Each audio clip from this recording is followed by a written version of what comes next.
भगवान रघुनाथ जी का स्मरण करते हुए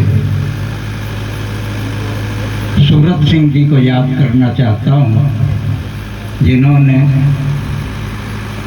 यहाँ गढ़ की स्थापना की। मेरी उम्र के बहुत से नागरिक यहाँ विराजमान हैं, जिन्होंने इस गढ़ का रोशन स्वरूप देखा, यहाँ से प्रशासनिक कार्य संचालित होते हुए देखा। उसकी चर्चा बाद में करें, पहले गढ़ की चर्चा कर लें। यह प्राचीन गढ़ बहुत सी विशेषताओं को लिए हुए था। प्राचीन काल, जिसे हम कुरु और जांगल प्रदेश कहते हैं, जहाँ सरस्वती नदी बहती थी, आज घग्गर के रूप में बहती है, वो क्षेत्र ये हमारा सूरतगढ़ क्षेत्र है। इसकी प्राचीनता बहुत है। सरस्वती और दृश्यवती नदी जो रामपुरा के पास में मेल करती थी, एक समय था द्वारिका से जब अर्जुन को गोपियों के साथ में भेजा गया मथुरा जाने के लिए, वो इस क्षेत्र से ही गुजरे थे। और रामपुरा के पास में भीलों ने जब गोपियों के साथ में लूट की, तो वो वक्त था कि अर्जुन के पास गांडीव था और वो उस गांडीव को चला नहीं पाए थे, संचालित नहीं कर पाए थे। नोहर के एक महावीर पंडा इतिहासकार हैं, उन्होंने बहुत अच्छा वर्णन उन घटनाओं का किया है। मैं गढ़ पे आता हूँ। यह प्राचीन गढ़, इसमें रंगमहल क्षेत्र से और बौद्ध स्थानों से ईंटें ला कर के मुख्य द्वार और कुछ महत्वपूर्ण चीज़ें यहाँ बनाई गई। वैसे गढ़ ये प्राचीन जो ईंटें होती है, पतली ईंटें जिसमें चूने की चिनाई होती है, उससे इस गढ़ का निर्माण हुआ। पूर्व साथियों ने बताया कि प्रशासन चलता था। जब यहाँ से तहसील, पुलिस स्टेशन हटा दिए गए और उसके बाद में जब इस गढ़ की नीलामी शुरू हुई, गढ़ के आगे के हिस्से की अलग अलग खंडों के अंदर, तब हम कुछ नागरिक जो जागरूक थे, उन्होंने विरोध किया और वो नीलामी रोकी गई। पता किया गया कि आखिर सरकार ये नीलामी क्यों कर रही है, तो मालूम हुआ कि यह संपत्ति राजा जी के खाते में नहीं है, न तो बीकानेर रियासत के अंदर इसका हिस्सा लिखा गया है, न महाराजा की निजी संपत्ति में इसका हिस्सा लिखा गया है। इस संपत्ति का कोई मालिक नहीं है। नजूल संपत्ति, ये नजूल शब्द उर्दू का शब्द है। जिस संपत्ति का कोई मालिक नहीं हो, वो सरकार जब खंडर बनते जाते हैं तो नीलाम कर देती है, संरक्षण नहीं करती। जब बात नीलामी की हुई, नीलामी रोकी गई, तो करीबन आज 2022 चल रहा है। मेरा ख्याल है कि 1995 के बाद में जुझारू नागरिकों ने, नाम लेने की आवश्यकता नहीं है, रामेश्वर दयाल तिवारी जी भी थे, रमेश माथुर थे, मैं था, हरिमोहन जी थे, महेंद्र नागर और बहुत से नागरिक जो यहाँ लगातार इसके संरक्षण के लिए जागरूक रहे। गणतंत्र दिवस और स्वतंत्रता दिवस के ऊपर यहाँ लगातार तिरंगा फहराया जाता रहा है और अभी भी फहरा रहे हैं। यह एक उद्देश्य था कि भी किसी भी प्रकार से इस संपत्ति को आगे सरकार नीलाम ना करे।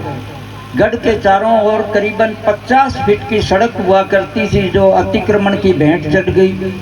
शानदार सूरतेश्वर तालाब होता था, सामने सूरतेश्वर महादेव मंदिर, प्राचीन गणेश मंदिर, प्राचीन शनि मंदिर, इसके पास में ही हनुमान जी का मंदिर। ये बहुत बड़ा मंदिर का क्षेत्र था जिसकी रक्षा करने का, संरक्षण करने का बीड़ा उठाया गया।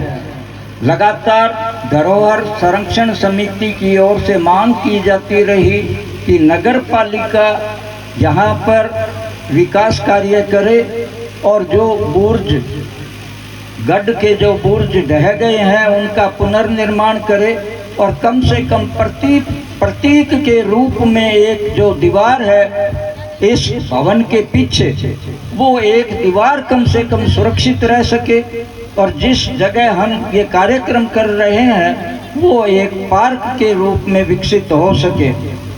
नगर पालिका के बारे में मैं कोई ज़्यादा आलोचना नहीं करना चाहता। आप सभी जानते हैं नगर पालिका को बार बार कहा जाता रहा, लेकिन किसी भी जनप्रतिनिधि ने, जिसे हम अध्यक्ष कहते हैं, कोई रुचि नहीं दिखाई।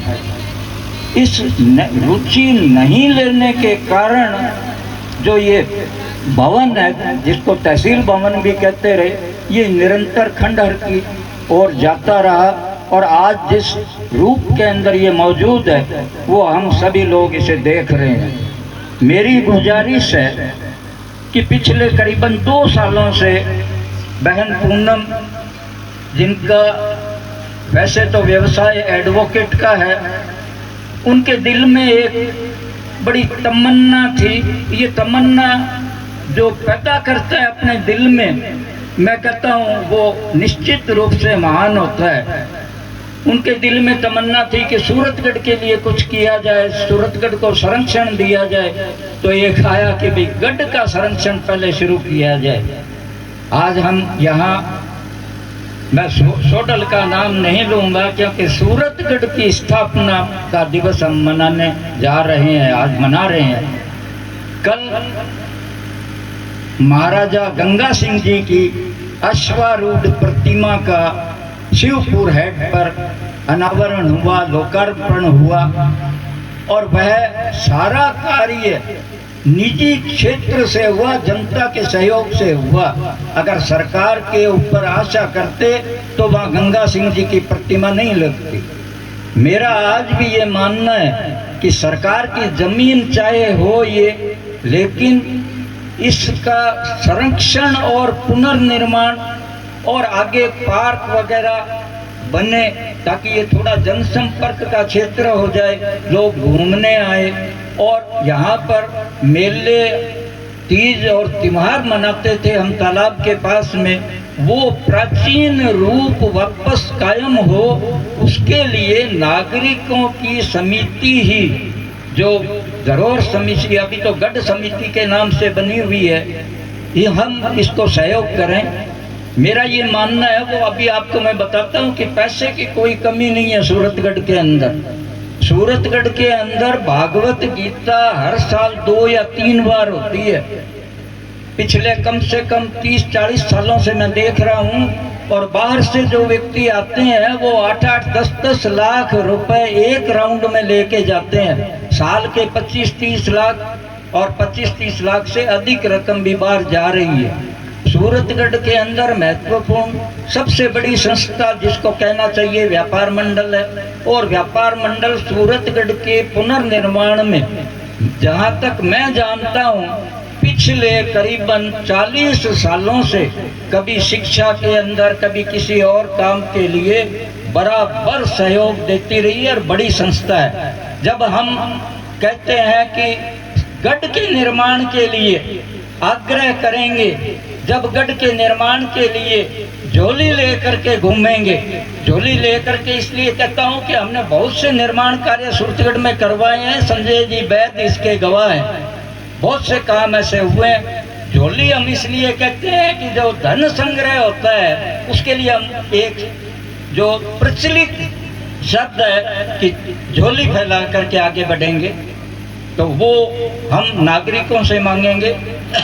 शहर के अंदर बहुत सी संस्थाएं हैं और जब हम आग्रह करेंगे तो 1-2 रुपए के नोट नहीं निकलेंगे, लाखों रुपए की गड्डियां निकलेगी। ये बहुत बड़ा विश्वास मुझे है। मैं यहाँ 1953 में कक्षा 2 में भर्ती हुआ था आकर के, और पिछले 58 साल से इस क्षेत्र में पत्रकारिता कर रहा हूँ। सूरतगढ़ के लोगों का भाव, सूरतगढ़ के लोगों का प्यार, चप्पे चप्पे के अंदर विकास की जो बात है वो मैं बहुत अच्छी तरीके से जानता हूँ कि कहने की आवश्यकता है, आग्रह करने की आवश्यकता है। अपने आप गड्डियां आएंगी और तिजोरी खोल खोल करके लोग इस गढ़ निर्माण के अंदर योगदान देंगे। अभी फिलहाल बहुत ज़्यादा लंबे भाषण की आवश्यकता नहीं है, और आज की राजस्थान पत्रिका के अंदर आधा पृष्ठ के अंदर सूरतगढ़ का एक चित्र आया है, विहंगम दृश्य। मेरा ख्याल है कि बहुत से लोगों ने वो देखा है। उसके अंदर एक जगह लिखा हुआ है कि प्राचीन तालाब ढाब, उसको आज संरक्षण की आवश्यकता है। मैंने मुख्यमंत्री जी को, जिला कलेक्टर को एक पत्र लिखा था पिछले 1.5-2 सालों में। वैसे तो सीरीज लिखता हूं मैं कि तालाब के लिए दीवार की नहीं, केवल एक बार पिलर लगा दें 50-50 फीट के ऊपर, ताकि पता लग जाए कि ये तालाब की भूमि है। संरक्षण बाद में हो जाएगा, केवल एक बार पता लग जाएगा। इसलिए आज मैं इस मंच से बहन पूनम को, जो कि लगातार प्रयास कर रही हैं, बहुत बहुत धन्यवाद देना चाहता हूं कि उन्होंने ये बीड़ा उठाया है। मेरी उम्र अभी 19 अक्टूबर को 78वें वर्ष में प्रवेश करेगी, और इस आयु में भी मैं ये घोषणा करता हूं इस मंच से, शहर के नागरिकों के विश्वास के साथ में कि हम सहयोग करेंगे। आपके कदम निरंतर बढ़ते रहने चाहिए। यह शहर पूरा का पूरा भावना प्रधान शहर है, केवल आग्रह करने की आवश्यकता है। आग्रह करते ही पैसा आएगा। अब कोई कह दे कि भाई अगले साल हम 14 अक्टूबर 2023 को फिर मनाएंगे और तुरंत गढ़ का पुनर्निर्माण हो जाए, तो मैं देखो ऐसी आशा तो नहीं करता, लेकिन ये करता हूं कि थोड़ा थोड़ा विकास कार्य इसके अंदर हो जाएगा। हो सकता है आज इस अवसर पर माननीय विधायक राम प्रताप जी कासनिया यहाँ मौजूद हैं, आरती जी शर्मा, काजल जी छाबड़ा, जो अभी मेरी नज़रों के सामने दिखाई दे रही हैं, और बहुत सी जो जनप्रतिनिधि रही हैं वो मौजूद होंगी।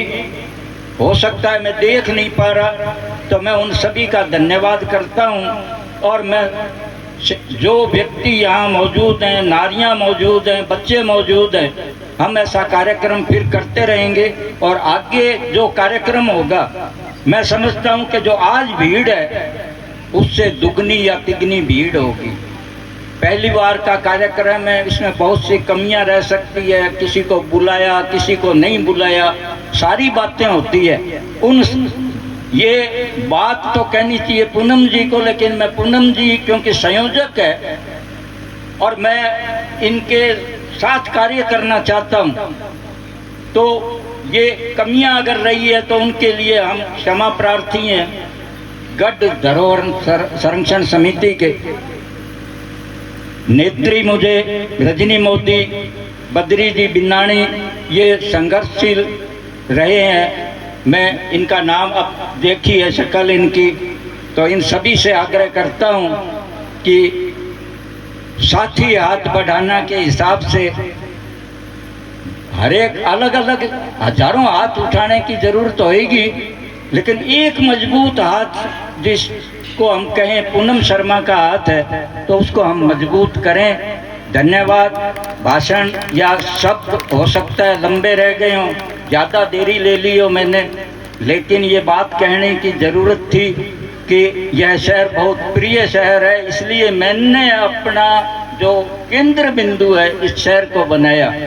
चाहे बॉर्डर तक की मैं न्यूज़ लेता रहा, बार बार आग्रह होता रहा कि दिल्ली चलो, जयपुर चलो, चंडीगढ़ चलो, लेकिन यहाँ के नागरिकों का प्यार अभूतपूर्व है, इसलिए मैंने इस स्थान को अपना केंद्र बनाया। और मैं मेरी बात को विराम देता हूँ और हर कदम पर और हर समय पर आपके साथ रहूँगा। धन्यवाद।